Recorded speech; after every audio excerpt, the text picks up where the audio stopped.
Parfait. Je demande 10 secondes. Il y a 10 secondes. Très bien.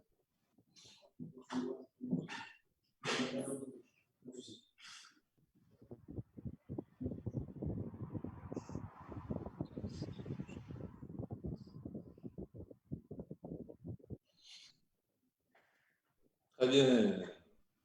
Alors, bonsoir tout le monde, chère population de Goyave, et puis chère population de la Guadeloupe, et ainsi que toutes celles et tous ceux qui ont l'habitude de ce rendez-vous hebdomadaire que nous avons mis en place depuis cette période de crise Covid.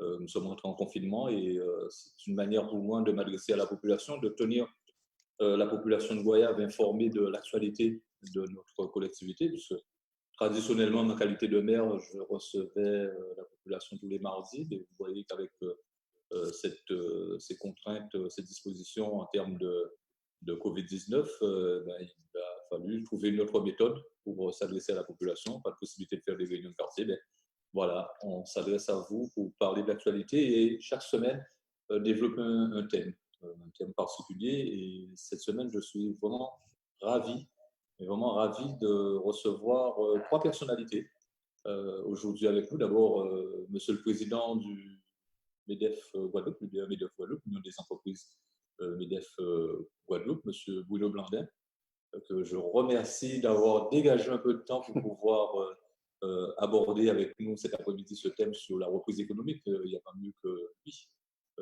comme acteur représentant de ce monde économique. Nous serons aussi en compagnie de M. Borran, qui assure la vice-présidence du MEDEF, Guadeloupe également. Donc, merci d'avoir accepté cette invitation. Et puis, le président de l'association des commerçants et des chefs d'entreprise et des artisans de Goyave, M. Zozo, qui est présent également avec nous. Nous allons pouvoir de ce thème. Donc, si vous souhaitez, M. le Président, saluer la population. Écoutez, Monsieur le maire, merci, cher ami. On se connaît depuis très, très longtemps. On s'apprécie. Et je suis très content et très fier d'être aujourd'hui avec vous à côté à Goyave. Et naturellement, j'essaierai d'aborder à toutes les questions qui nous seront posées un élan d'optimisme. Je peux dire ça comme ça parce qu'on en a besoin en ce moment. Merci, Monsieur le Président. Monsieur le Vice-président, Monsieur Borran.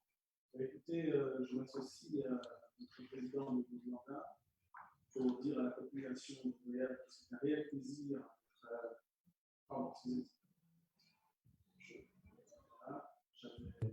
J'avais omis dans le donc je m'associe évidemment à notre président Bruno Blandin pour dire que nous sommes effectivement ravis de pouvoir échanger cet après-midi avec la population de Goyave et plus généralement la population de Guadeloupe et d'apporter en tout cas les réponses aux questions qui se posent au niveau donc, de la relance économique de notre territoire. Je pense que c'est majeur, c'est important.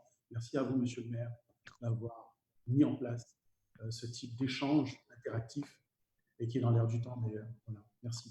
Merci, Monsieur le Président. Au revoir. Jacques Zozo. Oui, bonsoir à tous, bonsoir à la population. Merci, Monsieur le maire, de nous donner l'opportunité de pouvoir partager avec notre population, notre clientèle. Bien entendu, le commerce à Goyave est là pour servir la population et c'est une très bonne opportunité de nous donner l'occasion de parler de ce que nous avons mis en place pendant cette période de pandémie. Merci. Très bien. Merci. Justement, ce qu'on a mis en place pendant cette période de pandémie, vous savez que la dernière actualité qui a été particulièrement marquante pour la ville de Goyave, ça a été la reprise des activités scolaires. Donc, qui s'est très bien passé. Depuis jeudi dernier, les élèves des écoles communales, maternelles et élémentaires, ont repris progressivement. Et ça va se poursuivre puisque nous avons encore jusqu'à lundi prochain pour accueillir les très petites sections, de l'école maternelle, avec les parents volontaires. Donc, ça nous a demandé, bien sûr, un travail considérable. Je voudrais encore une fois rendre hommage au personnel communal qui s'est vraiment donné, non seulement pour appliquer les normes qui étaient dictées par le gouvernement dans le cadre du protocole scientifique que M. le recteur nous a demandé de mettre en place, mais aussi qui a pris conscience de l'intérêt que représente l'école communale, l'école de la République, à qui nous devons beaucoup, hein, pour la plupart d'entre nous. Et je crois que M. le Président n'est pas étranger non plus à ce sentiment que je développe. Et je suis très attaché à cette école parce qu'il fallait donner un signe, à mon avis, après cette longue période de confinement, après cette crise qui dure toujours. Mais il fallait donner un signe pour dire que la vie repart, la vie reprend. Et quoi de mieux que de permettre à l'école de la République, l'école laïque, de lancer cela. Et je voudrais donc rendre hommage au personnel enseignant également, à monsieur le recteur qui s'est beaucoup investi dans la préparation de cette reprise des activités scolaires, qui est venu ici à cette table même donner des explications à la population et rassurer particulièrement les parents d'élèves. Donc je voulais remercier toute cette communauté scolaire, le personnel communal. Je voudrais aussi le dire en tant que président du MEDEF, lorsqu'on s'est retrouvé en difficulté parce qu'il n'y avait pas de stock disponible, il n'y avait pas de possibilité pour nous d'être considérés en priorité, notamment pour obtenir un certain nombre de fournitures, de matériaux qui est intervenu. Et Monsieur le Président, franchement, je tiens à vous remercier pour plus d'activités sur le territoire de la commune de Goyave. C'est cela le mouvement de solidarité que nous demandons en Guadeloupe et faire en sorte que le monde économique n'est pas étranger à la vie civile et encore moins à l'éducation, parce que ça a permis à des parents qui souhaitaient reprendre leurs activités professionnelles également de trouver une solution. Alors, il y a eu des sondages, il y a beaucoup de personnes qui disaient non, je préfère ne pas envoyer mes enfants, mais je crois qu'il faut savoir faire confiance aux acteurs de la Guadeloupe, que ce soit des acteurs politiques ou des acteurs économiques. Il y a un savoir-faire, il y a des recommandations données au niveau national, voire mondial avec l'OMS, mais que les entreprises guadeloupéennes sont en mesure de nourrir. Et lorsque j'ai eu à solliciter M. Blondin, il a tout de suite réagi. Et également, j'ai sollicité le directeur du groupe Copet, superviseur de mon ami. Et donc, vous avez réagi très, très rapidement. Et donc, voilà. Et aujourd'hui, on a réussi à trouver une entreprise guadeloupéenne qui a bouleversé son programme et qui a fait travailler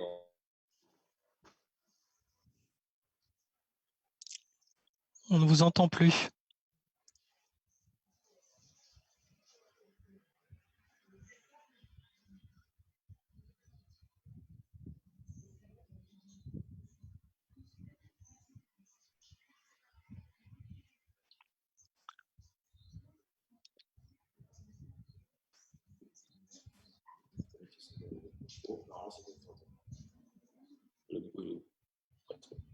Est-ce que vous m'entendez ou pas? Oui. C'est bon? Oui, parfait. Et donc, je disais que, donc voilà, c'est vous dire que dans cette crise, comment nous sommes en interaction, que ce soit le pouvoir public, l'État, les collectivités locales, le monde économique, la société civile, les parents. Nous étions tous mobilisés autour d'un même projet qui est celui de faire en sorte que notre société guadeloupéenne puisse vivre, fonctionner et soit résiliente. Et c'est ce qu'on demande tous les jours, c'est que nous soyons résilients parce que les crises, nous en vivons beaucoup. Hein. Nous connaissons les phénomènes cycloniques. D'ailleurs, on se prépare déjà pour la prochaine saison. On connaît le risque volcanique puisque nous vivons au pied de la soufrière et on connaît d'autres risques en termes de pollution atmosphérique, comme on l'a vécu avec les brumes de sable, la pollution avec les sargasses, où là encore, nous trouvons à nos côtés des acteurs économiques pour nous accompagner dans le cadre de nos politiques publiques. Alors, s'il y a une possibilité, c'est ce qui va me permettre de vous passer à chacun la parole pour travailler avec le monde économique et contribuer ensemble à cette reprise. La collectivité de Goyave, collectivité publique, dans le cadre de ce qu'on appelle la commande publique, est prête à jouer son rôle à double titre, parce qu'il faut faire cette commande, parce qu'il faut qu'il y ait une relance économique, mais aussi il faut honorer nos dettes, hein, parce qu'il ne suffit pas de commander, de demander de donner des ordres de service si derrière les entreprises, quelle que soit leur taille, ne sont pas payées ils ne sont pas honorés par rapport au travail qu'elles ont réalisé, travail pour lequel ils auront mobilisé beaucoup de moyens d'ingénierie, mais aussi de personnel. Et autour de ces salariés d'entreprise, vous avez des familles qui vivent aussi, et ce sont ces mêmes familles qui envoient leurs enfants à l'école. Voilà. J'ai fait une espèce de boucle qui peut paraître un raccourci, mais qui me permet de dire quelle est l'importance pour nous en Guadeloupe de collaborer, de travailler ensemble, en tout cas pour ce qui me concerne, maire de Goyave, et au nom du conseil municipal, je tenais à porter ce témoignage et vous dire voilà la contribution que nous avons. Et il faut cette reprise économique, cette relance, comme le disait tout à l'heure le président Morvan, pour que nous puissions gagner en Guadeloupe. Donc voilà ce que je tenais à dire en liminaire par rapport à cette rentrée scolaire qui est une actualité poignante. Et si vous le souhaitez, Monsieur le Président Blandin, si vous le souhaitez. Non, si, Monsieur le maire, merci. Vous avez brossé rapidement, c'est bien. Il fait une synthèse un petit peu de ce qui a été fait, je dirais, ces derniers mois. Nous avons vécu ensemble, hein, d'ailleurs, un phénomène qui n'est pas un phénomène guadeloupéen, mais qui n'est pas un phénomène français, mais qui est un phénomène mondial. Et c'est, me semble-t-il, la première fois que nous avons à réagir ou à subir, me semble-t-il, plutôt ce type de phénomène. Mais vous savez, il y en aura d'autres. Certes, la Guadeloupe est mieux préparée que beaucoup par rapport à ce que vous venez de dire, et je ne reviendrai pas dessus. Nous sommes préparés, nous nous préparons. Nous habitons un archipel, nous sommes loin, avec des éléments contraints, et nous devons apprendre, me semble-t-il, à vivre ensemble. Mais plutôt que d'apprendre à vivre ensemble, nous devons aussi partager, je dirais, nos expériences, afin aussi, peut-être demain matin. Vous savez, quand ce confinement est arrivé, tout le monde a été surpris. Du jour au lendemain, on a dû fermer nos entreprises. Nos salariés ne savaient plus quoi faire. Nous, chefs d'entreprise, nous étions aussi dans le désarroi. Hein. Il est évident que nous nous posions beaucoup de questions et plus que des questions, nous étions vraiment à terre quoi, par rapport à ce qui nous arrive. Aujourd'hui, je pense que par rapport à ce que vous venez de dire, la résilience guadeloupéenne qui est beaucoup plus exacerbée par rapport aux expériences des 20, 30, 40, 50 dernières années que nous avons eues par rapport aux cyclones, éruptions volcaniques, tremblements de terre et j'en passe. Et naturellement, nous habitons un archipel, je dirais, entre guillemets, tout est rouge en matière de risque. Donc, il est évident que nous devons apprendre à vivre avec ça. Et je crois qu'aujourd'hui, la Guadeloupe est encore plus, il va sortir, et la Guadeloupe doit sortir plus forte et plus rapide que beaucoup de départements français ou d'autres départements d'outre-mer ou de régions d'outre-mer. En tous les cas, moi, je suis très content d'avoir retrouvé au sein de cette épreuve un peu non seulement l'amitié de gens qui avaient perdu, à titre personnel, ça m'a fait beaucoup plaisir et j'ai aimé ce moment en définitive, après m'être posé beaucoup de questions, parce que ce moment nous a permis aujourd'hui de sortir plus fort, plus optimiste, plus combatif. Et si j'ai un message à passer aux Goyaviens, mais si j'ai un message à passer à la Guadeloupe, Monsieur le maire, c'est que cette épreuve va nous permettre demain matin de gravir, de passer d'autres épreuves, mais nous serons préparés et armés. Alors, certes, psychologiquement, économiquement, on va en parler tout à l'heure concernant l'économie, mais je remarque que notre peuple est quand même, et pas quand même, est un peuple fort. Tout à fait, voilà. Exactement. Et ce genre de crise nous rend encore plus fort. Et ce genre de crise doit nous rendre plus fort. Et je suis fier de ça. Ah ben, formidable. Voilà. En tout cas, je partage entièrement. Et M. Morvan, alors Je partage tout à fait les propos de notre président Bruno Blandin. Il est clair que nous avons un peuple résilient, nous avons un peuple fort, mais il a dit quelque chose qui est très important, c'est que ce moment de confinement, j'ai eu le sentiment que ça nous a ramené à des valeurs communes. J'ai eu le sentiment dans l'esprit des gens, il y a une forme de sagesse on a pu tous ensemble, de façon quelque part obligatoire, mais on a pu tous ensemble se poser, réfléchir et constater que c'est vrai que ça nous a frappé durement, mais que quelque part, notre territoire insulaire nous protège du fait que nous soyons aussi isolés, mais ça nous donne aussi, nous, chefs d'entreprise et l'ensemble de la population, euh, le désir de mieux nous armer pour demain. Comme l'a dit le président Blandin, c'est un événement, mais il y en aura d'autres. Et nous sommes sur un territoire donc difficile.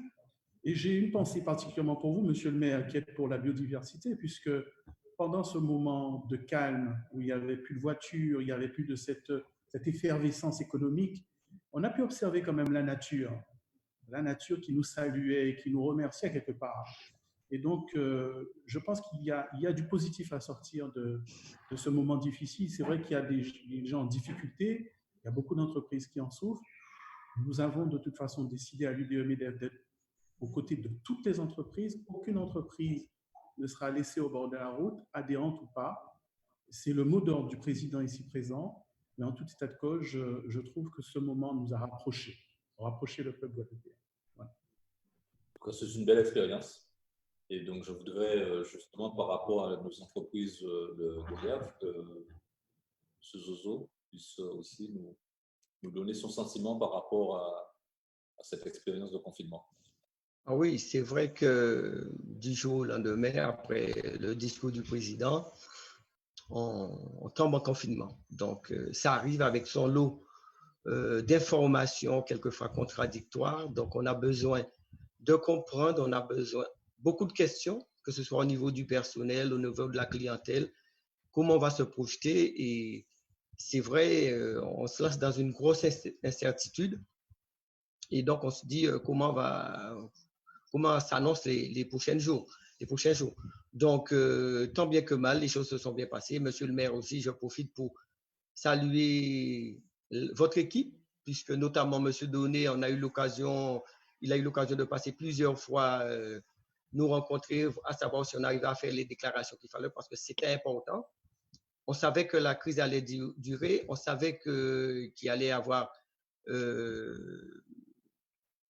des pertes pour l'entreprise et il était important de pouvoir faire rapidement les déclarations qu'il fallait faire. Et merci par vos équipes qui sont passées nous voir et nous aiguiller dans ça.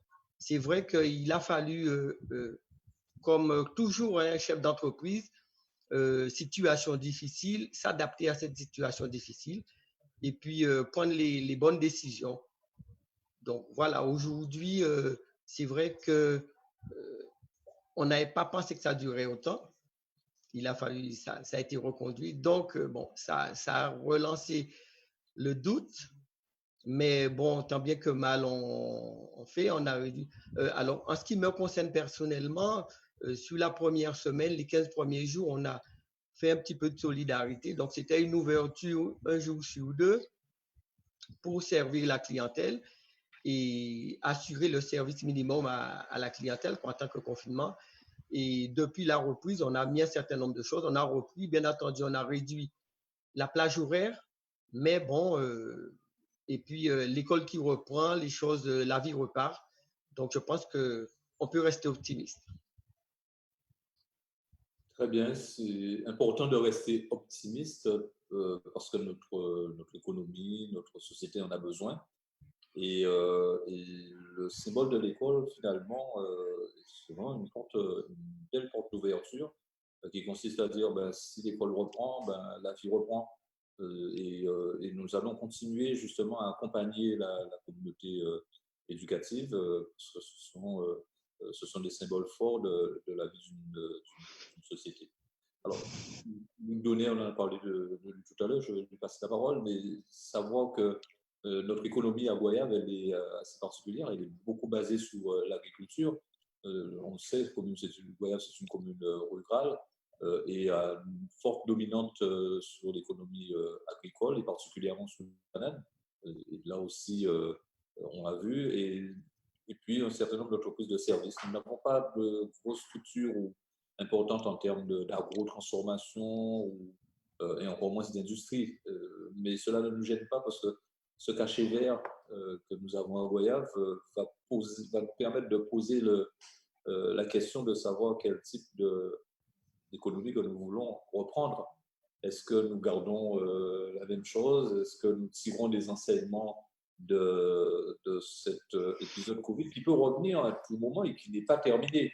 Et est-ce que nous allons nous orienter en Guadeloupe vers peut-être une économie plus axée sur l'écologie? Et quand j'ai entendu M. Morvan intervenir tout à l'heure en disant que ça vous fait plaisir parce que la nature est revenue, la nature nous a aussi présenté toutes les potentialités que nous avons pour peut-être demain réfléchir aussi à une autre forme d'économie où tout le monde gagnerait. Et je crois que lorsqu'on parle d'écologie en termes d'économie, ce n'est pas en opposition avec une économie libérale ou un capitalisme ou une économie sociale et solidaire, c'est un tout. Et là aussi, nous réfléchissons à cet axe pour faire en sorte que l'économie à Goyave se développe. C'est un objectif que nous nous fixons et nous aurons besoin d'investisseurs sur le territoire de notre commune, mais pas pour être comme ailleurs, mais pour être comme ce territoire, avec sa propre identité. Et il y a une force majeure autour de la biodiversité et on sait que le pouvoir et la richesse de cette biodiversité. Donc, c'est ce que nous voulons développer. C'est là aussi que nous menons cette réflexion. Mais entre-temps, on sait qu'il y a une actualité qui est brûlante. Il y a beaucoup de mesures gouvernementales qui ont été annoncées. M. Zozo l'a dit tout à l'heure. On a mis en place une cellule avec des élus pour accompagner les chefs d'entreprise, notamment sous les dispositifs. Bien sûr, d'autres institutions comme les vôtres, le BDF, les chambres consulaires ont aussi apporté leur contribution, mais nous avons su jouer aussi ce rôle de proximité en nous appuyant à la fois sur Luc Donnet, qui est l'adjoint en charge des finances et du budget, mais aussi sur Philippe Tarret, qui est le conseiller municipal délégué à la vie des entreprises. Alors, Luc, par rapport à cela, est-ce que tu peux faire un petit état des lieux de ce qui s'est passé sur Goyave? Voilà. Alors, bonjour à tous déjà. Comme l'a dit Ferdi, donc on a tout de suite, dès qu'on a senti l'ampleur de cette crise, décidé de monter une cellule entre guillemets pour soutenir notre économie locale. J'ai la chance, moi, en étant aussi fonctionnaire de l'État et en m'occupant de sécurité économique, d'avoir pu accéder directement aux dispositifs que l'État a mis en place, à savoir le chômage partiel, le fonds de solidarité de l'État, le fonds de solidarité de la région maintenant. Et c'est un levier qu'on a utilisé pour notre territoire. On s'est rapproché de toutes les petites structures du territoire en présentiel pour ceux qui avaient des activités encore présentes, comme Monsieur Zozo, ou par téléphone pour ceux qui n'étaient pas joignables directement. Et on les a accompagnés pour leur montage de dossier au niveau de l'activité partielle. Bien entendu, ils ont aussi leur expert comptable. Je pense que Ferdi pourrait en témoigner, qui les ont accompagnés. Mais je pense que dans le détail, c'était important pour eux de sentir que notre commune, petite commune, mais commune en devenir, avait la volonté de ne pas les laisser tomber, comme beaucoup en ont eu le sentiment au tout début de la crise. Donc encore aujourd'hui, on est le nez dans le guidon avec eux pour continuer et ne pas donner l'impression qu'une fois les dossiers montés, c'est terminé. Parce que c'est quand même au niveau administratif parfois assez lourd. Quand on demande un prêt bancaire aujourd'hui, on n'a pas toujours les réponses rapidement. Donc on est aussi sur ces sujets. Goya, je vous ferai pas le détail de ce qu'est notre commune, mais c'est environ 300 très petites entreprises. Et ces très petites entreprises, on en a accompagné à peu près 200 sur le lot pour celles qui étaient situées sur le territoire et actives. Donc vous voyez que c'est quand même important. On a fait le choix au niveau de l'équipe municipale d'être là et on le fait toujours. Actuellement, on est passé à une nouvelle étape qui est celle de la recherche de dispositifs de soutien de l'État. Donc, je sais qu'actuellement, la région et l'État réfléchissent sur entre guillemets, le refondement de certains dispositifs d'aide pour les orienter sur des dispositifs Covid. Et c'est là-dessus qu'on travaille maintenant pour à la fois, entre guillemets, récupérer quelques subsides pour les dispositifs Covid au niveau de la commune, de la mairie, mais aussi pour accompagner les entreprises, car elles en ont bien besoin. Alors je pense que là-dessus, on a peut-être un travail d'exemplarité utile qui pourra être dupliqué au niveau d'autres communes, hein, qui n'ont pas forcément bougé comme on l'a fait nous. Notre maire a été très actif sur tous les réseaux sociaux, la télévision. Il a fait tout ce qu'il fallait pour que les gens viennent chercher de l'information et être orientés dans tous les dispositifs. Donc maintenant, on passe à une nouvelle étape et je pense que on a un travail d'exemplarité qui peut être utilisé aussi avec vous au niveau de l'UDE-MEDEF. Tout à l'heure, je participais à 1h30 à un webinaire qui était organisé par le MEDEF sur la situation des entreprises en matière de trésorerie et comment elles pouvaient être accompagnées. Et j'ai noté une chose qui m'a un petit peu, un peu fâché. Alors ça, c'est pas de vous, hein, mais c'est au niveau de l'État. Je sais qu'actuellement, tout le monde réfléchit à un plan de relance.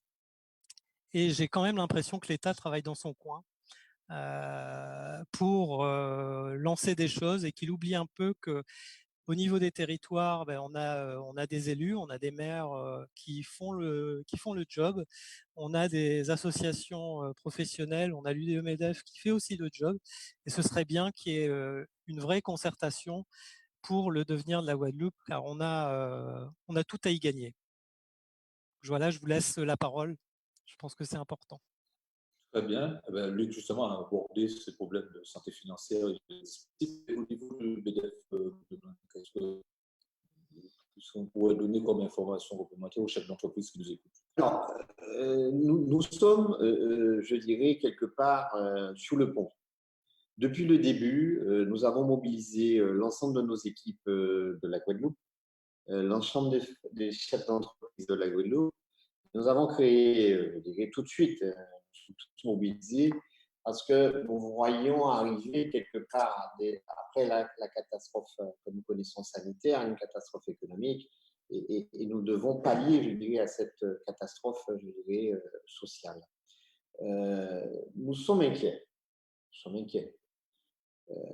Forcément, tout ce qui a été fait jusqu'à présent, nous tenons à saluer ce qui a été fait parce que nous sommes dans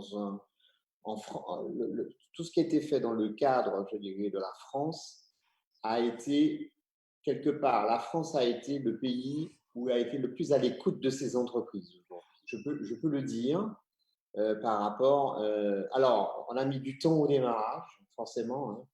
Le MEDEF local a créé tout de suite avec la Chambre de commerce en partenariat des cellules d'écoute. Nous avons mis en place des cellules d'écoute. On a essayé de diffuser au travers de nos réseaux l'ensemble des dispositions qui étaient prises. Le lundi, le mardi, il y en avait une autre, le mercredi, il y en avait une autre, c'était pas facile. Et notre souci premier, monsieur Donnet l'a dit, notre souci premier, c'est nos entreprises, mais particulièrement les TPE, les PME. Vous savez, ce n'est pas à vous que je vais dire, il y a plusieurs catégories d'entreprises par rapport à leur chiffre, leur taille, etc. Les entreprises sont organisées, structurées. Ce qui fait la force et la richesse de la Guadeloupe, c'est les 80 à 85%, je dirais, des TPE et des PME. Souvent, ce sont des chefs d'entreprise qui étaient des anciens salariés qui se sont mis à leur compte, qui ont embauché une personne, deux personnes, trois personnes.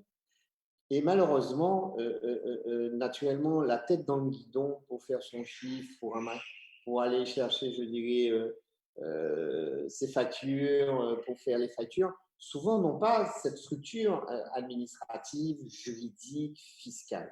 Donc, nous nous sommes rapprochés non seulement de l'ordre des experts comptables, avec qui, tout au début, nous avons mis en place avec eux de nous faire les remontées qu'il fallait pour pouvoir accompagner ces entreprises et être à leur disposition. Donc, nous avons demandé à l'Ordre des experts comptables d'être à la disposition de l'ensemble des TPE et des TPE. Et ils l'ont fait. Aujourd'hui, il n'y a rien à dire de ce point de vue-là. Et puis surtout, M. Donnet l'a dit, nous avons eu de grosses difficultés. Alors, je vous passe les nuits blanches et les coups de téléphone qu'on a passés parce que moi, je n'ai jamais autant travaillé depuis que j'ai été confiné. Oui, je veux dire. Alors, dans un cadre différent, parce que je travaillais chez moi, mais ce qui n'est pas désagréable d'ailleurs, mais qui est quand même, au travers de ces écrans, de ces téléphones, plus difficile parce qu'il faut être concentré. Alors que quand on est à son bureau, on voit nos salariés, on discute, on prend un café, etc. Donc, pour revenir à ces aides, nous avons eu tout de suite, je dirais, le problème des annonces métropolitaines ou des annonces de l'État pour voir comment nous allons les appliquer localement.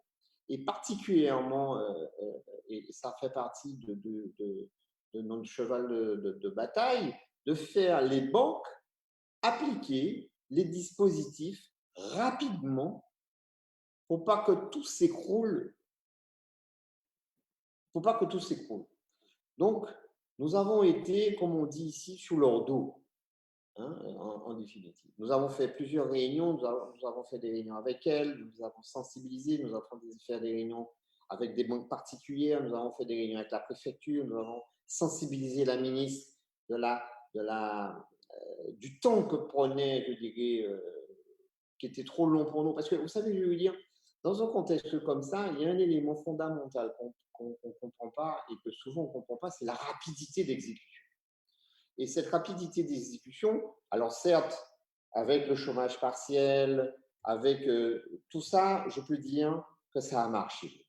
Si on peut faire un petit bilan de 2 mois aujourd'hui, le chômage partiel, les entreprises dont les dossiers ont été déposés ont reçu, je dirais, les virements du mois de mars et du mois d'avril. À mon sens, d'après les statistiques que nous avons, a priori, ça marche. Et c'est une bonne chose, parce que quel est le souci premier d'un chef d'entreprise responsable? Comment je paye mes salariés à la fin du mois? Comment je paye? Alors, les charges actuellement étaient pas exonérées, mais reportées. Comment nous allons payer nos salariés? Pourquoi? Parce que pour nous, nos salariés, c'est la richesse de nos entreprises. Vous savez, c'est facile de dire oui, mais vous savez, une boîte sur un rayon, c'est une boîte sur un rayon.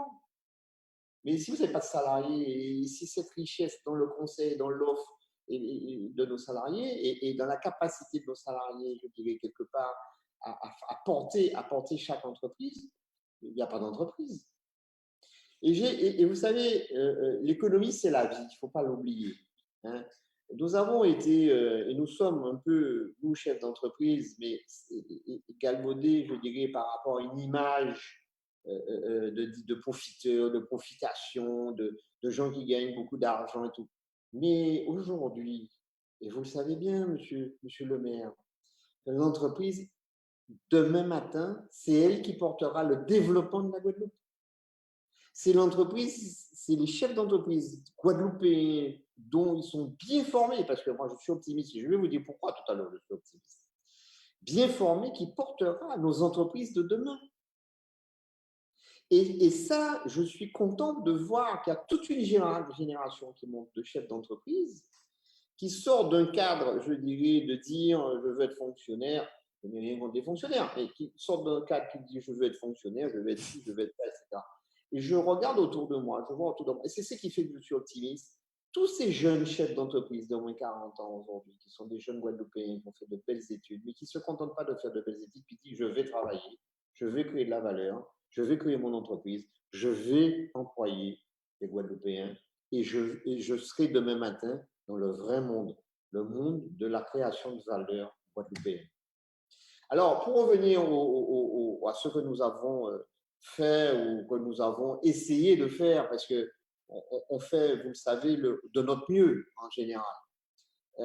Donc, nous avons été sur le dos des banquiers. Nous avons non seulement été très attentifs aux TPE, TPME avec le président de la Chambre de commerce Et nous avons répondu et nous essayons de répondre au mieux de nos capacités pour pouvoir faciliter quelque part. Vous savez, il y a des choses que je ne fais pas ou que je n'ai jamais fait, mais là, j'ai fait des choses pendant ces 2 mois que une certaine de mon éthique me disait de ne pas faire, décocher mon téléphone pour appeler un banquier, pour lui dire il faut que tu aides un tel, un tel, un tel. En général, ça ne se fait pas. Je veux dire, le banquier est souverain chez lui. Mais là, je l'ai fait. Je veux dire, je l'ai fait, nous l'avons fait. Nous, les chefs d'entreprise qui ont des bonnes relations avec les banques, ou alors qui ont des relations tout court, je dirais quelque part, nous avons décoché notre téléphone pour dire aux banques, attention. Je veux dire. Et tous ceux qui nous ont fait remonter les difficultés au sein de l'UDE-MEDEF, tous ceux qui nous ont fait remonter des problématiques, tous ceux qui nous ont fait remonter, nous avons essayé et nous avons fait de mon mieux. Et je suis très content et je remercie toute cette équipe, quelque part, de faire passer les messages afin de déboucler, de faciliter toutes ces TPE et ces PME qui ne sont pas organisées. Ce n'est pas qu'ils ne sont pas organisées, c'est qu'ils ne sont pas structurés pour ce type de choses. Parce que quand vous allez dans un banquier, on vous demande 1000 choses, 1000 papiers, à un moment donné, il faut arrêter, quoi. À un moment donné, c'est soit… Bon, voilà, c'est ce que je voulais dire.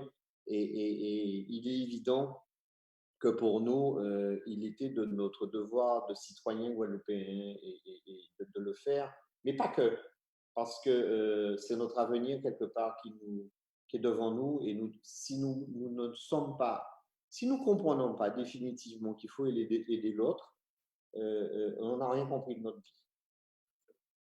Si nous ne comprenons pas que ce que vous avez gagné, il faut donner, je n'ai pas dit partager, j'ai dit donner quand il fallait le donner, on n'a rien compris de notre vie. Vous voyez ce que je veux dire? Donc, ces 2 mois ont fait beaucoup de gens monter un petit peu en sagesse, mais aussi en réflexion. Et je serais très content de parler de l'avenir de Goyave et de la Guadeloupe. Justement, nous avons Cynthia qui pose la question, savoir est-ce que M. Blandin, c'est pour ce président, quel a été votre rôle aux côtés des entreprises de Goyave et d'un point de vue général au territoire? J'ai du mal à entendre, monsieur le maire. Les explications ont déjà été données. Et puis J'ai du mal à t'entendre. Une autre question, ce sera pour toi, M. Zozo. Quelle est pas bien compris. Situation de la santé financière des entreprises, la santé financière des entreprises à Goyave après cette crise? Donc, il y a 2 questions. D'abord, quel est le rôle qu'aurait pu jouer de MEDEF? Et ensuite, alors, bien entendu, la crise arrive, mais c'est vrai qu'il y a des entreprises qui avaient déjà des difficultés. Et c'est vrai que c'est là que ça devient compliqué. Et comme M. Blandin le disait, on travaille à la maison, mais quelquefois, il est minuit, 1h du matin, 2h du matin, on est derrière l'ordi en train de chercher des solutions. Et c'est là où l'angoisse est à son comble, quelquefois. Bon, ça, je fais remonter quelques remontées de quelques adhérents. C'est vrai qu'il faut trouver des solutions. Tant bien que mal, on fait aller. Alors, on est confronté à un problème quand même.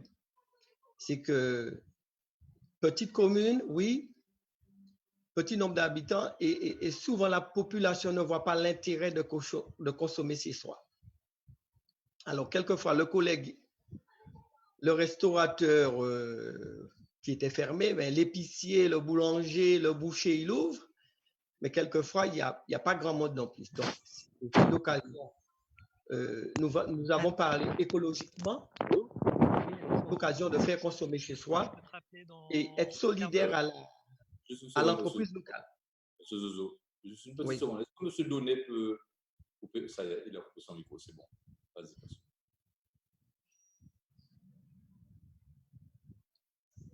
C'est bon, continue.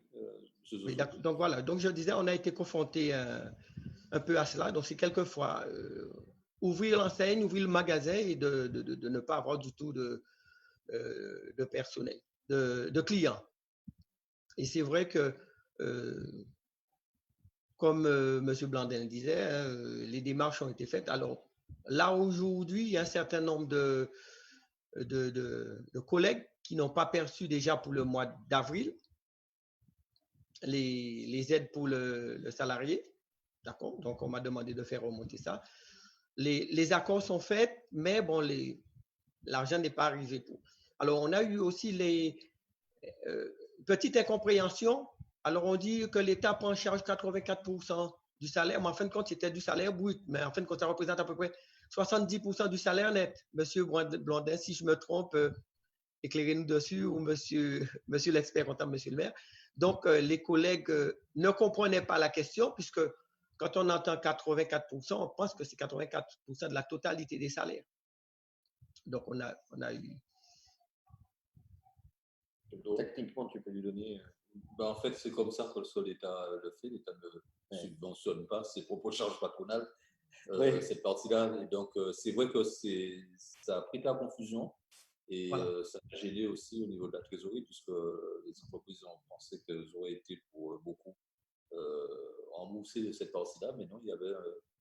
C'est pourquoi il faut bien lire les annonces lorsque le gouvernement fait des annonces. Il faut bien Voilà. les et peut-être qu'il y avait d'autres dispositifs qui auraient été un peu plus intéressants plutôt que de demander aux chefs d'entreprise de jouer le rôle de subroger comme ça sous une trésorerie qu'elles n'ont pas été en mesure de récupérer. Donc, voilà. Si je peux ajouter à M. Zozo, sur ce point-là, il y a une mesure qui date d'hier au niveau de l'État où il y aura un crédit, entre guillemets, au niveau des URSSAF et de la Sécu sur cette partie charge qui n'a pas été prise en compte initialement dans les dispositifs. Mais il y a voilà, ça aura un effet rétroactif, mais ça a bien été pris en compte. Donc là, j'ai une réponse, un scoop sur cette nouvelle mesure. D'accord. Donc, oui. j'ai eu l'occasion aussi de voir des mandants arriver. Alors, des mandants, on en a quelques-uns, et c'est l'occasion de souligner que cette information des 70%, des 84%, cette information, on aurait pu la faire passer si suffisamment de personnes se rejoignaient notre association, se regroupaient. Et voilà, on a eu l'occasion de voir certains collègues arriver aussi avec le relevé de compte et qui ne comprennent pas que même pour les relances, la banque continue à facturer de la même manière qu'avant. Chaque courrier, notamment, nous sommes à Paul Mado, pour ce qui me concerne et les commerçants qui sont autour de moi, le bailleur vous appelle pour vous dire que le loyer n'a pas été payé. Qu'est-ce que vous avez mis en place? Il ne vous demande pas est-ce que vous avez des difficultés, comment, mais vous demande qu'est-ce que vous avez mis en place pour payer. C'est la seule question qu'il vous pose, quoi. Donc, c'est des choses qui sont, quand on est dans une telle situation, et surtout qu'on donne du crédit à ce que dit l'État, et après on se trouve confronté à des appels directs comme ça. Donc, c'est vrai que ça ne nous rassure pas. C'est sûr. C'est vrai qu'il faut les faire remonter justement pour que des organisations comme le MEDEF puissent intervenir au niveau de l'État pour rattraper certaines choses. Alors, non seulement nous allons affiner nos demandes, mais moi, ce qui me concerne, nous avons fait remonter un certain nombre de propositions au sein de nos syndicats, au sein du MEDEF, mais pas que, au sein aussi des chambres de commerce et au sein de notre réseau d'amis, entre guillemets, politiques, etc. Notre objectif, en fait, quand on regarde un petit peu, ce n'est pas les entreprises et les TPE et les PME à payer quelque part. C'est 2 mois ou c'est 3 mois, ou 4 mois, j'en sais rien, parce qu'on va parler du futur. Parce que nous avons demandé, c'est très simple, nous avons demandé, et j'ai demandé personnellement, que les charges sociales et patronales du mois de mars, avril, mai, juin soient rayées. On n'ait pas à payer ces charges patronales et salariales. Patronales, puisque les salariales, on les récupère. Donc, ça, c'est notre première demande. Mais je pense que ça ne suffira pas. Je pense que ça ne suffira pas. Alors, certes, l'État l'a fait pour tout le secteur touristique, est en train de le faire pour tout le secteur touristique, mais tous les artisans, toutes les autres entreprises qui sont derrière moi, à mon avis, je ne vois pas qu'elles n'ont pas fait de chiffre d'affaires sur le mois de mars, avril et mai et qui ont beaucoup de difficultés à reprendre sur le mois de mai, juin, juillet, août jusqu'à la fin de l'année, auront beaucoup de difficultés à payer cet arriéré, me semble-t-il. Comment voulez-vous payer un arriéré sur des recettes que vous n'avez pas reçues? C'est pas possible. Bon, donc nous sommes au combat, nous avons demandé ça. Ça, c'est la première chose que nous avons demandé en ce qui concerne la Guadeloupe, mais l'ensemble des DOM. Parce que, si vous ne le savez pas, je suis aussi président du comité des DOM au sein du MEDEF national et que je représente ensemble toutes les DOM. Donc, j'ai souvent des conversations avec mes homologues de la Martinique, de la Nouvelle-Calédonie, de la Polynésie. Donc, on s'est dit, nous faisons une demande globale. Ça, c'est pour les charges sociales patronales. Ça, c'est la première chose. La deuxième chose, on ne nous a pas fait de subvention. On ne nous a pas donné, entre guillemets, comme certains le disent, de l'argent. On ne nous a rien donné. On nous a prêté. Prêté, c'est un prêt. C'est-à-dire qu'on nous prête le chiffre d'affaires qu'on n'a pas fait. Alors, OK, mais à un moment donné, ce prêt, il faudra le rembourser. Absolument. Comment voulez-vous rembourser 25% de votre chiffre d'affaires en 5 ans? Ce n'est pas possible. Moi, je veux dire, donc nous avons demandé, non seulement merci d'avoir pris cette mesure, mais 5 ans ne sera pas suffisant, il faut l'étaler au moins sur 10 ans. Oui, je veux dire. Donc, nous sommes au combat pour demander d'assouplir, voire de réguler un certain nombre d'avantages, entre guillemets, que nous avons pu obtenir au travers des banques, qui sont des prêts, OK, pour pouvoir les étaler pour que ça passe en douceur et qu'on n'ait pas une cascade d'entreprises qui puissent déposer le bilan d'ici la fin de l'année. Parce que ce n'est pas ce qu'on cherche, ce n'est pas ce qu'on veut, naturellement. On pourrait prendre l'exemple il me semble, hein, si je me trompe, l'Allemagne a alloué des sommes directement aux entreprises. C'est des dons, ce n'est pas des prêts. Non, effectivement. Donc, avec une garantie pour certaines entreprises à 100%. Voilà. Alors qu'on n'a que 90% en France. Voilà. Donc, quelques questions qu'on puisse associer ceux qui nous suivent au niveau de Facebook Live. Alors, une autre question, le RSI, c'est ceux qui demandent le RSI d'origine sociale des indépendants sera-t-il plus souple pour les entreprises qui sont en difficulté par rapport au Covid? Ensuite, il y a une autre question. Quelle est la politique du groupe Blandin pour l'émergence des cadres d'origine guadeloupéenne, mis à part le partenariat avec l'UAG? Je ne sais pas ce que la personne veut dire, mais bon, on va peut-être pas. Bon, je peux répondre. Hein. Tous mes cadres sont guadeloupéens. Alors, oui, mais nous vivons dans un pays mixte. Mon DRH est un Guadeloupéen. L'ensemble de nos cadres sont des gens qui sont nés ici. Certes, nous avons, pour un problème de capacité, je dirais, de technicité, dû faire venir, comme tout le monde, je dirais, un certain nombre de métropolitains, mais je n'ai pas à rougir. Moi, mes enfants travaillent en métropole dans des sociétés métropolitaines. Moi, je prends aussi bien des Bretons que des Martiniquais, que des Guyanais. Moi, aujourd'hui, la mixité dans le groupe Blandin, c'est des Guyanais, des Martiniquais, des Saint-Martinois, des métropolitains. Et naturellement, vous le savez très bien, notre objectif dans le groupe Blandin, au travers de notre fondation, c'est de faciliter l'émergence et le fait que les jeunes chefs, que les jeunes cadres guadeloupéens trouvent du travail en Guadeloupe. Et ça, j'y apporte un soin particulier. Mais vous savez, au sein de l'UDE-MEDEF, on n'aura peut-être pas le temps cet après-midi, mais on a créé le pacte pour l'emploi des jeunes. On a les jeunes guadeloupéens, avec ce pacte pour l'emploi des jeunes que j'ai vendu à l'ancien président de la République qui a accepté, et on a créé, les entreprises guadeloupéennes ont créé entre 1600 et 2000 emplois en l'espace de 2 ans. Oui, je veux dire, concernant le pacte pour l'emploi des jeunes. Notre objectif, et nous avons un gros problème qui est devant nous, c'est la démographie. Cette démographie aujourd'hui notre objectif, c'est de faire retourner nos enfants au pays. Et je peux vous annoncer ce soir, parce que je suis un papa très fier, mes enfants reviennent. Alors qu'il y a 2 mois, il me dit, mais papa, pourquoi tu veux que je vienne travailler? J'ai de belles études, je suis bien payé, je suis dans le monde, je suis dans la globalité, je suis dans le monde. Pourquoi tu veux que je vienne en Guadeloupe? J'ai une belle situation. Je dis, et là, ça les a fait réfléchir. Et je pense que au travers de cette épreuve que nous avons tous vécue, beaucoup de gens vont choisir entre le bien et le bon. Et se dire, est-ce que je ne suis pas bien en Guadeloupe? Alors, je n'aurai pas tout, je ne serai peut-être pas dans le monde, mais je serai dans un archipel merveilleux. On a le plus bel archipel du monde. Après la Corse, c'est ceux qui disent les Corses. mais ce que je veux dire par là, aujourd'hui, les gens vont capitaliser sur la vie et la façon dont on vit.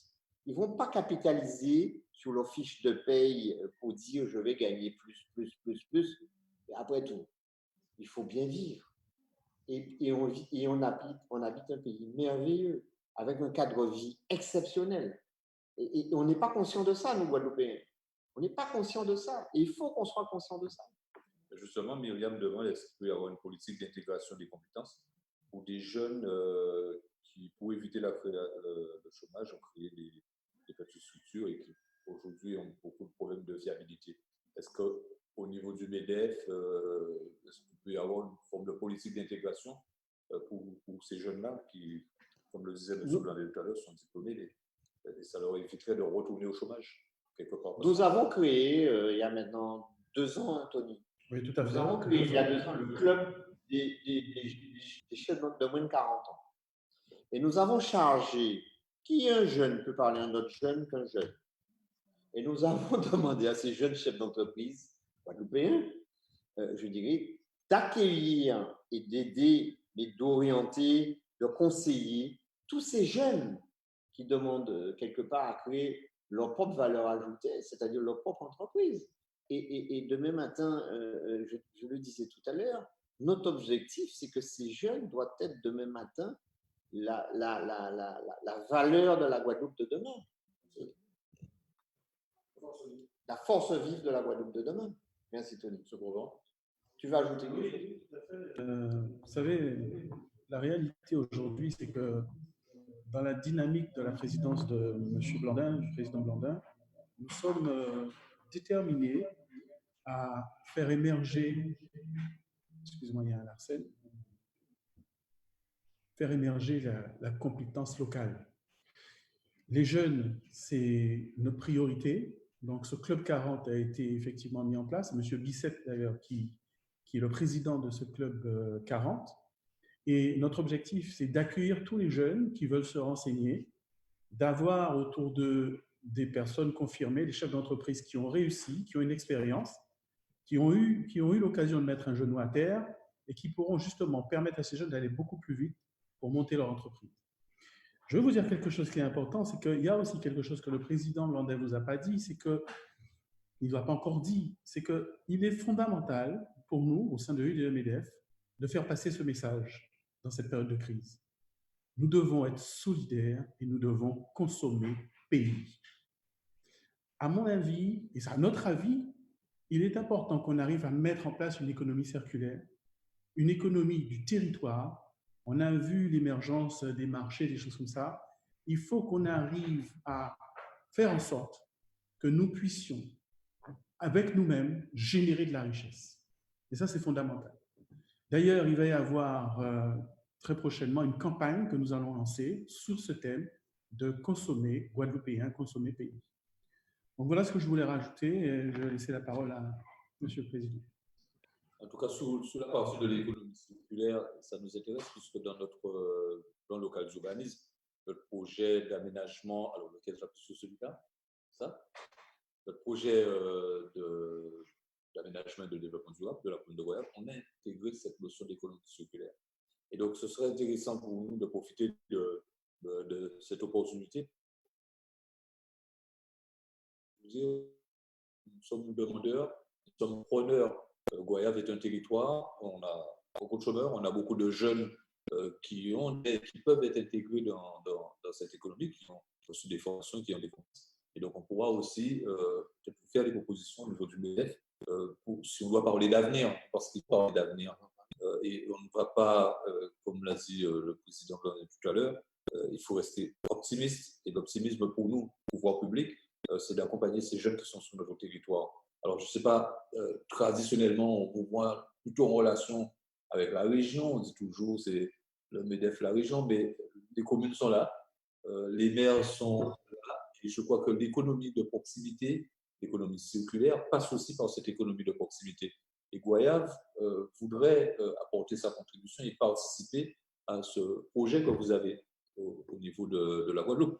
Donc, je me fais le VRP de ma commune, ce qui est normal, ce qui est tout à fait normal, mais je vous dis qu'il y a des opportunités qui sont intéressantes pour peut-être en faire un laboratoire au départ, puisque je sais que la région a déjà organisé un certain nombre de symposiums ou de forums autour de cette économie circulaire, et ça passe par ça, parce que nous sommes sur un territoire insulaire, et il va falloir qu'on gère les problèmes de déchets, qu'on gère nos ressources naturelles, la manière de mieux optimiser cela, et qu'on implique les citoyens guadeloupéens dans le développement économique de leur territoire. En tout cas, pour ce qui concerne la commune de Goyave, nous sommes prêts à apporter aussi notre contribution. Le rôle d'une commune, ce n'est pas uniquement de passer une commande publique, c'est aussi de penser à l'avenir de son territoire, aussi de penser à son projet de développement. Voilà. Et donc, on le ressent, et d'ailleurs, à travers les questions. Donc, il y a une question qui demande, est-ce que vous avez une cellule d'accueil téléphonique destinée aux entreprises en difficulté au sein du MEDEF? Oui. Oui. D'accord. Alors, on l'a créé 3 jours après le confinement, 3 ou 4 jours après le confinement. Le président a également une cellule de crise qui existe depuis un petit moment. Alors, nous avons créé au sein, tout simplement, on n'a pas attendu cette crise. Nous avons une cellule de crise aujourd'hui au sein du MEDEF en ce qui concerne les entreprises en difficulté. Nous avons des commissions où l'ensemble des chefs d'entreprise, mais pas que, aussi le club des femmes leaders.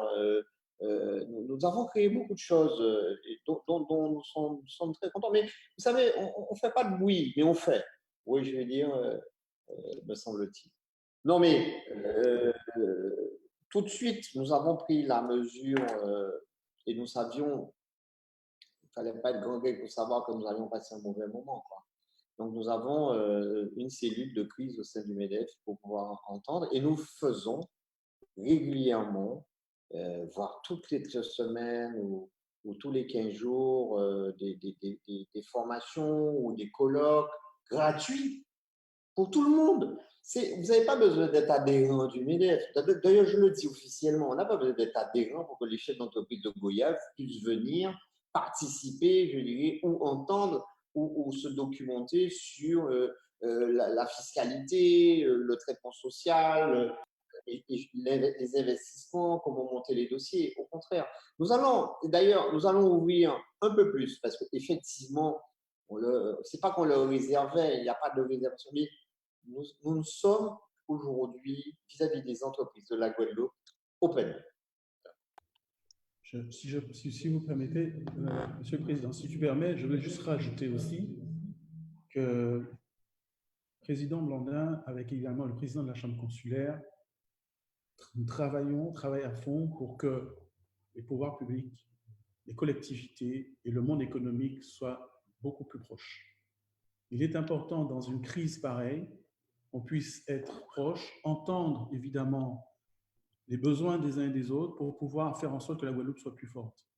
La réalité, elle est là. L'État est arrivé à ses limites, les budgets sont réduits.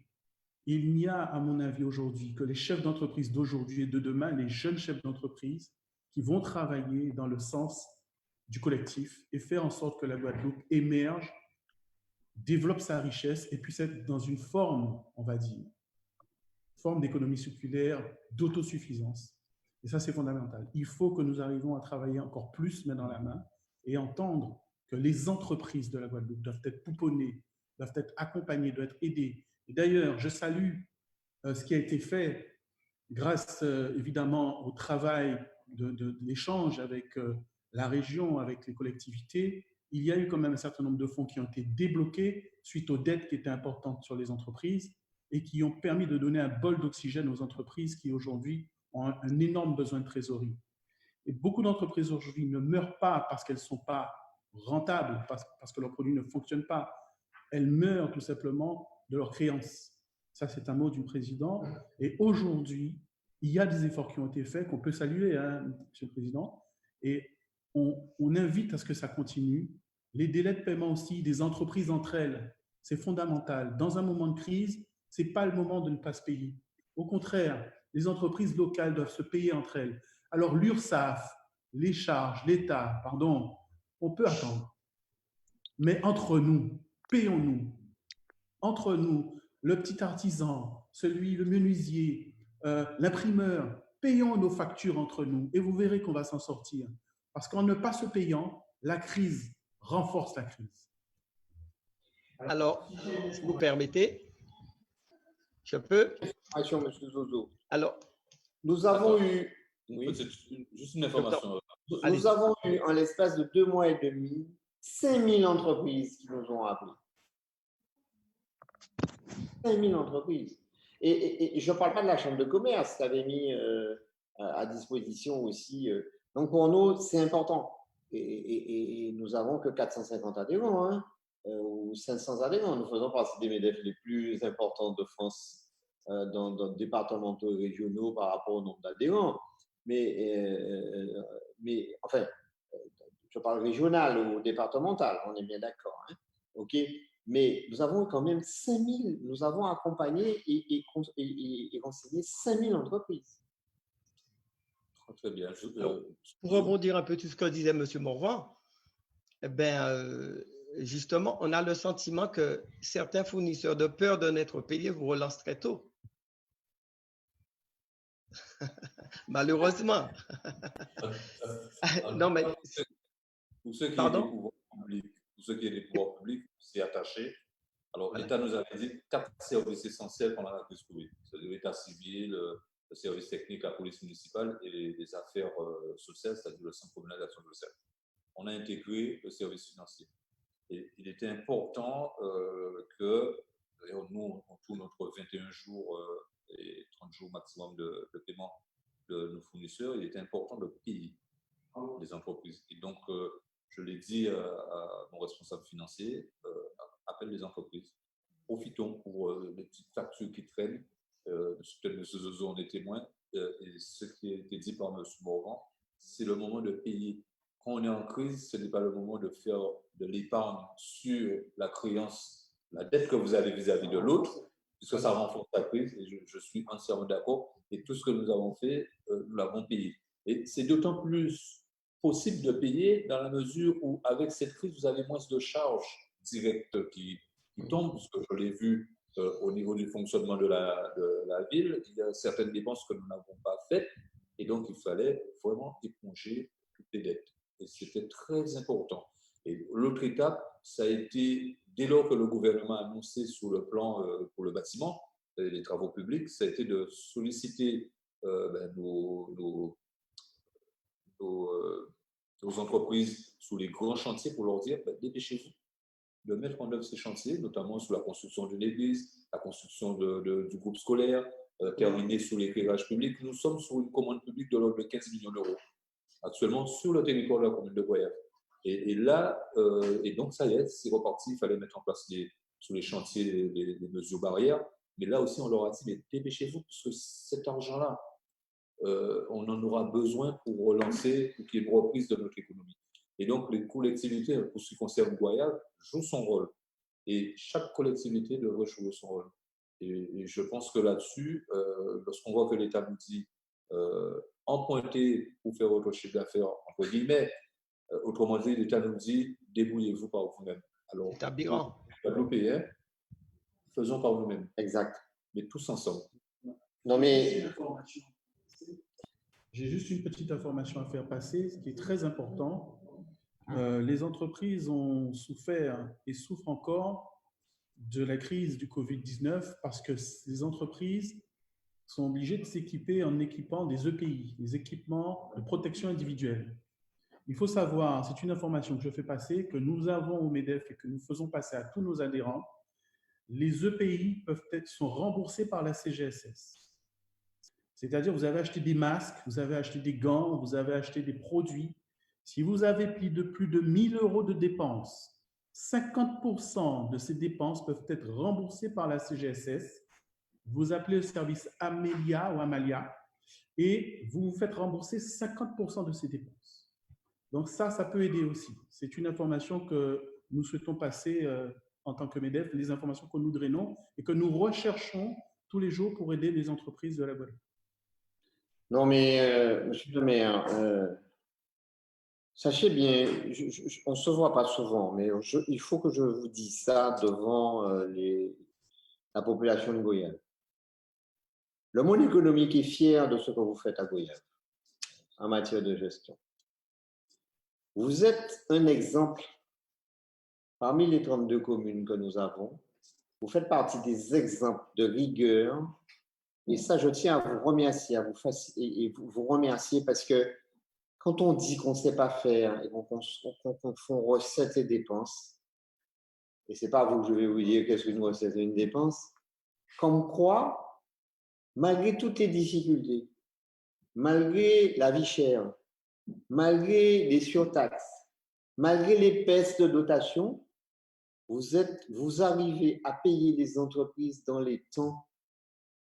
Mais pour nous, vous êtes un exemple, monsieur le maire. Oui, je veux dire, et nous vous citons comme exemple. Parce que pour nous, il est important que nos entreprises soient payées du travail accompli. Oui, et je peux en témoigner. Donc, il y en a pas beaucoup. Il y en a malheureusement que sur le doigt d'une main. Mais j'aurais aimé que les 50% au moins, voici un élément où on doit faire comprendre entre le monde économique et le monde politique qu'à un moment donné, la bonne gestion fait en sorte que nous créons de la valeur et que nous créons de l'emploi.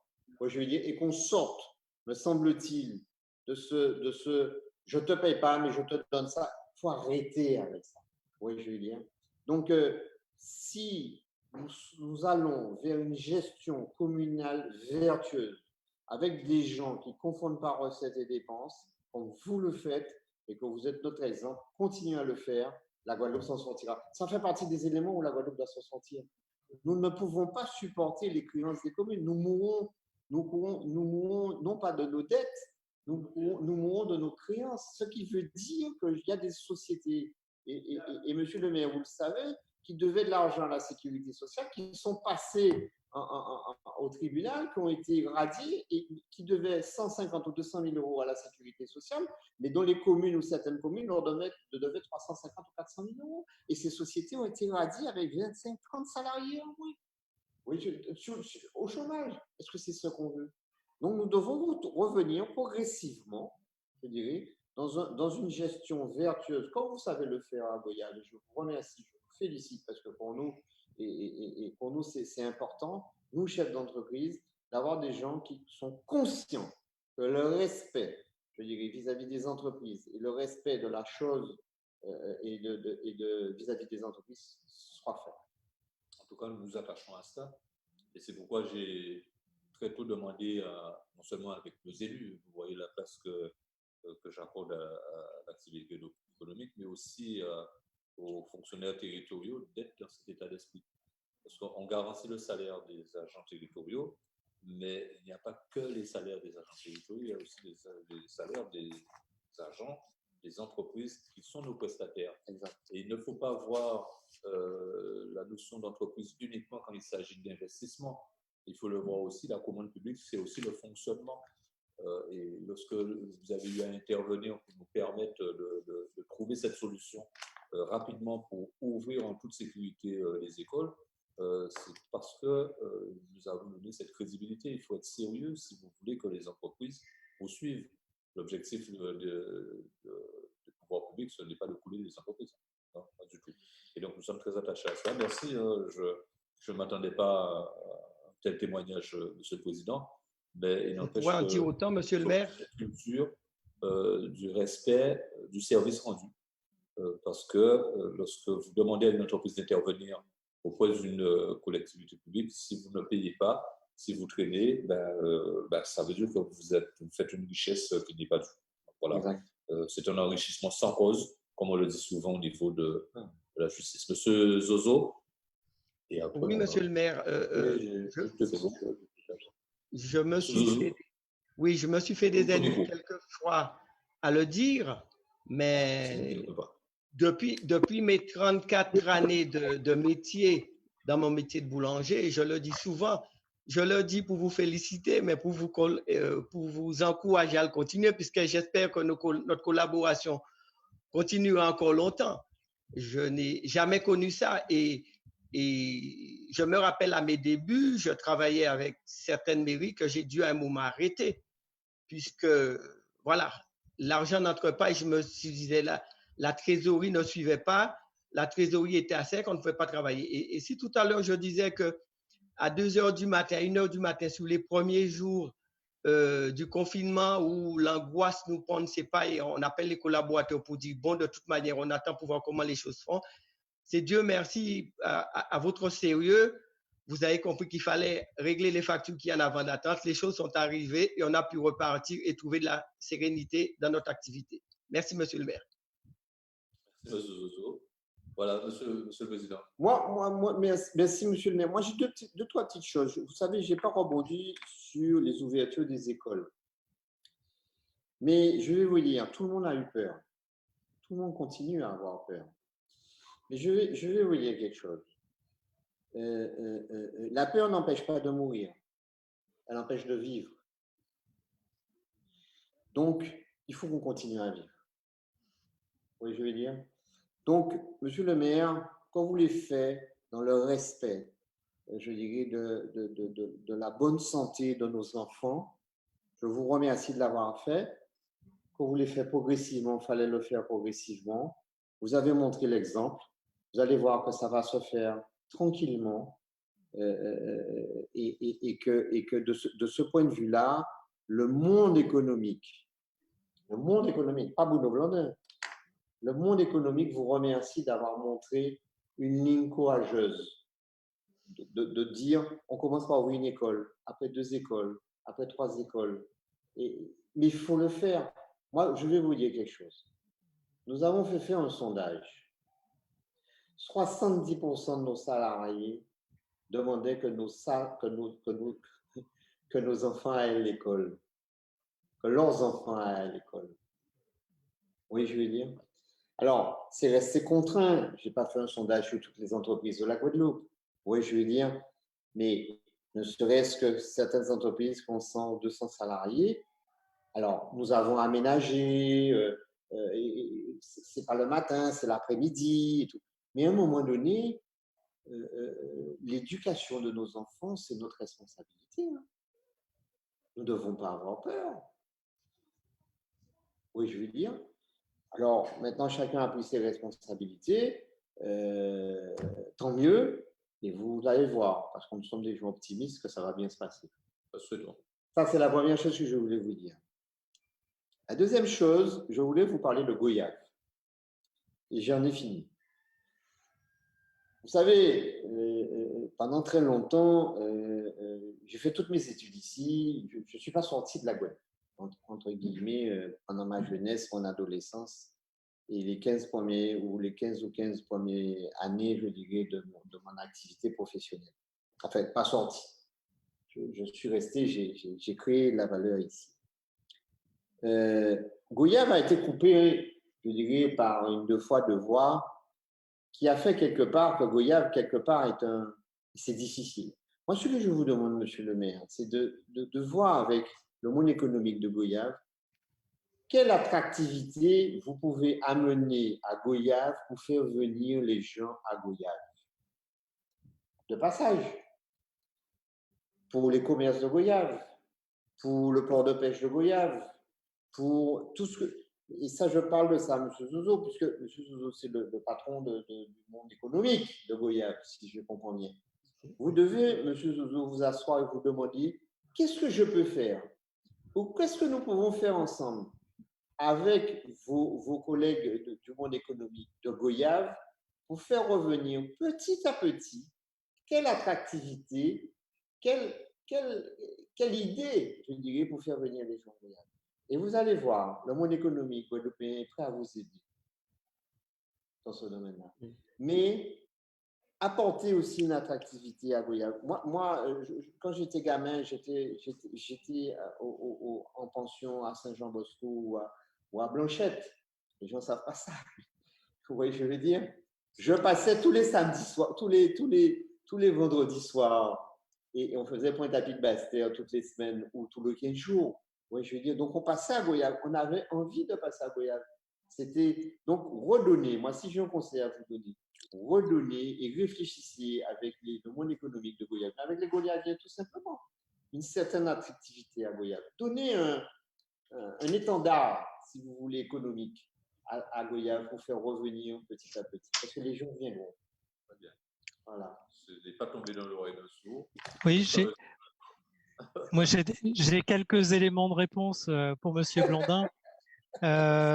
Notre maire a fait de Goyave la ville numérique. On en parle et on est en pleine année du numérique chez nous. Et peut-être qu'on pourrait faire un deal pour faire venir la fibre de manière plus efficace à Goyave. On en a besoin pour nos enfants, les enfants qui ne peuvent pas être scolarisés et qui pourraient utiliser des tablettes. On l'a mis en place, mais on manque un peu de fibres pour que tout ça passe. Et en même temps, vous le disiez, Monsieur Blandin, il faut faire revenir nos jeunes dans nos territoires. Je pense que par ce biais et par le télétravail, on pourrait retrouver une forme d'activité qui soit à la fois du travail et de l'activité touristique pour des résidents qui viennent de métropole et qui s'installeraient chez nous pour des périodes déterminées en faisant revenir une forme de tourisme éco-touristique. Et je pense que Goyave, là-dessus, est bien placé puisqu'on a beaucoup d'idées. Et on est à votre disposition pour les développer. Il y a les hommes et les femmes. Voilà. Alors, en termes de partenariat, je voudrais saluer et remercier M.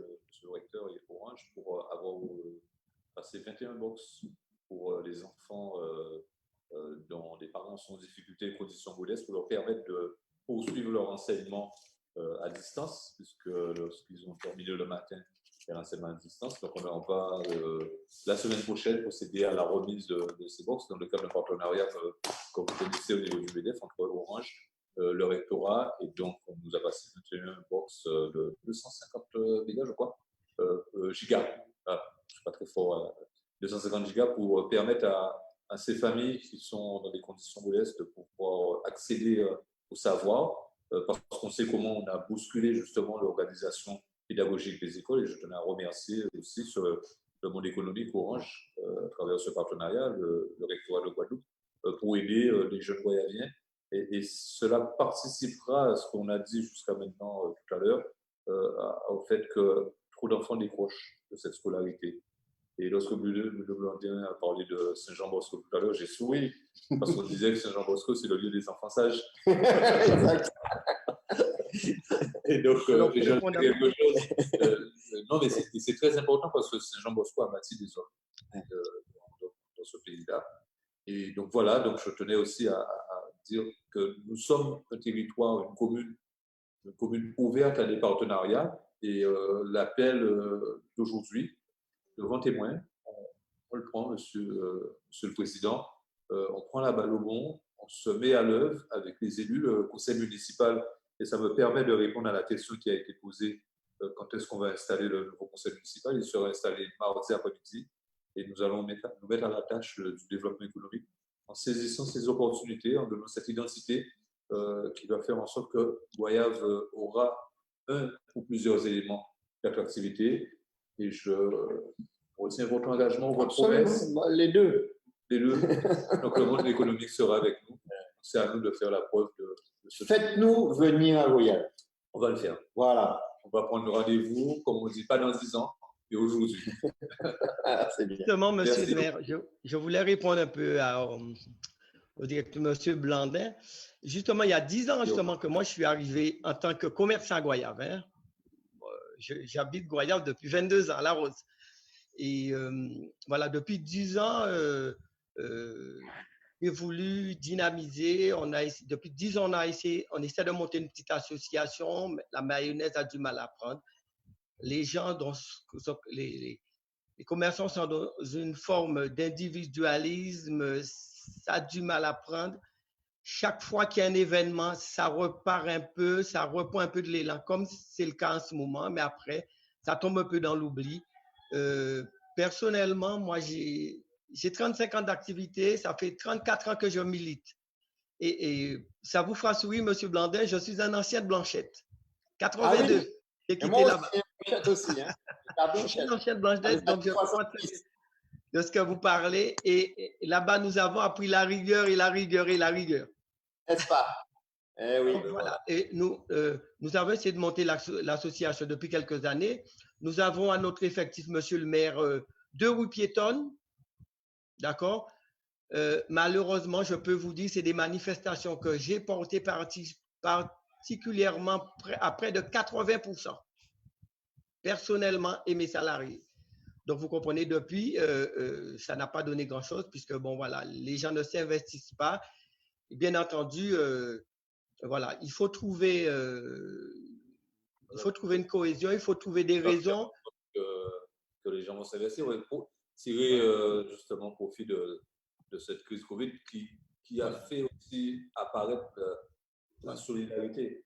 On n'en a pas beaucoup parlé, mais à chaque fois, lorsqu'on s'est exprimé, on a vu apparaître cette notion de solidarité. Et c'est sur cette solidarité qui fera en sorte que tous les Guayabiens, toutes les Guayabiennes, tous les Guadeloupéens, toutes les Guadeloupéennes devront se mobiliser pour sauver notre territoire, notre pays. Et je crois qu'aujourd'hui, si on doit conclure, parce qu'on avait prévu 1 heure d'entretien sur le Facebook Live, c'est de lancer cet appel à la mobilisation générale de toutes les forces vives de ce pays et qu'on sorte, mais vraiment qu'on sorte de ce chenal ou de ce chemin de la démagogie qui occupe trop la place médiatique, à mon sens, et qu'on reste avec des hommes et des femmes pragmatiques et qui sont en capacité d'ouvrir le chemin pour que nos jeunes préparent leur avenir. Donc, c'est vraiment le souhait qui est formulé et on se donnera corps et âme. On va mobiliser les acteurs, on fera en sorte que